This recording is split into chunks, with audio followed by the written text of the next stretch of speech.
Hello! Ang lulutuin natin ngayon is kimchi fried rice kasi galing ako sa walking kanina at you know me, hindi mapigilang hindi pumunta doon sa konting sulok. So, may nakita na naman ako, papakita ko sa inyo. Gagawin natin kimchi fried rice with mushrooms. Ito ang trumpet chanterelle ream soup. I don't know what ream soup in English. Yellow chanterelles at saka pig soup. Hahanapin ko pa nga pala yung pangalan nito sa English. So, gagawin natin. Papakluan ko lang yan kasi igigisa natin sa kimchi and fried rice. So, follow me! So, ang ingredients natin, of course, is rice. I have basmati rice today. And ito na yung mushroom na pinakuluan ko. Yellow and regular trumpet chanterelle lang yung ginamit ko. Tapos, onion, garlic, at saka meron akong mix na seafoods. So,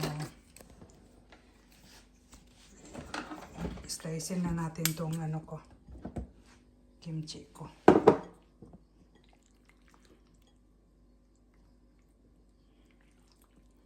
Ito pala yung ako palang gumawa ng kimchi na to. So, super sarap ng kimchi ko. I'm telling you guys, super sarap ng kimchi ko. So, sinong may gusto, just let me know. Kasi, I'm happy to make it for you. Order lang. Di ako nagpapabayad ha. Kayo lang bumili ng mga ingredients. Tapos gagawin ko for you. So, just you know. Okay? Ito na. Ito na ang gagamitin natin ngayon. So, konting oil na naman. No.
Onion.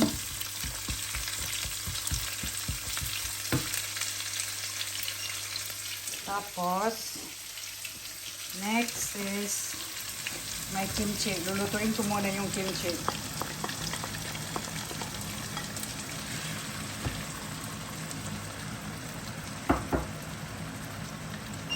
Tapos, lalagay ko na din yung mushrooms para ma-incorporate yung lasa niya. Kasi hindi ko nilagyan ng lasa yung mushroom. Basta ginisa ko lao. Inano ko lang. Kuluan ko lang or hanggang lumabas yung water niya.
Okay? Next is itong mix seafoods natin.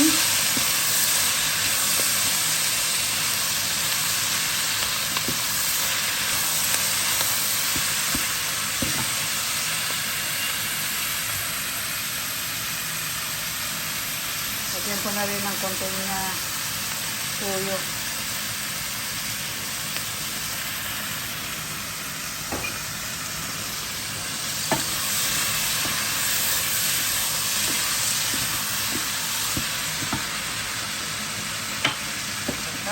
Konting salt.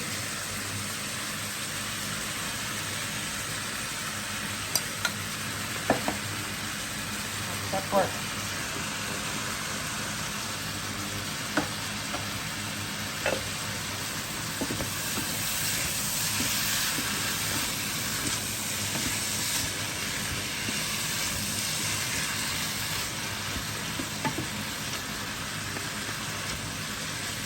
Yan. And then the rice.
Ayan guys, luto na yung ano ko, kimchi fried rice with mushrooms, mixed mushrooms and mixed seafoods with kimchi. Hindi ko na nilagyan ng fried egg kasi meron namang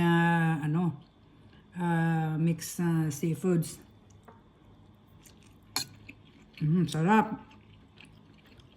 Medyo may pagka of course may pagka spicy kasi yung kimchi, 'di ba? Pero curry na talaga. Super recommendation. Ano ba ang tawag doon? Re-recommend ko sa inyo. Kimchi fried rice. At saka nagwa-wonder siguro yung mga Bisaya friends ko why suddenly nagtatagalog. Anyway, kasi meron akong viewers na Tagalog, tapos hindi daw nila maintindihan. Hindi rin ako marunong maglagay ng subtitle. So, ayan na. So, Tagalog na tayo ha. So, enjoy! Happy meal! Ito na yung lunch ko. So, seldom lang ako kumakain ng lunch sa bahay, pero today, nag-crave ako ng kimchi fried rice. Ciao! Enjoy!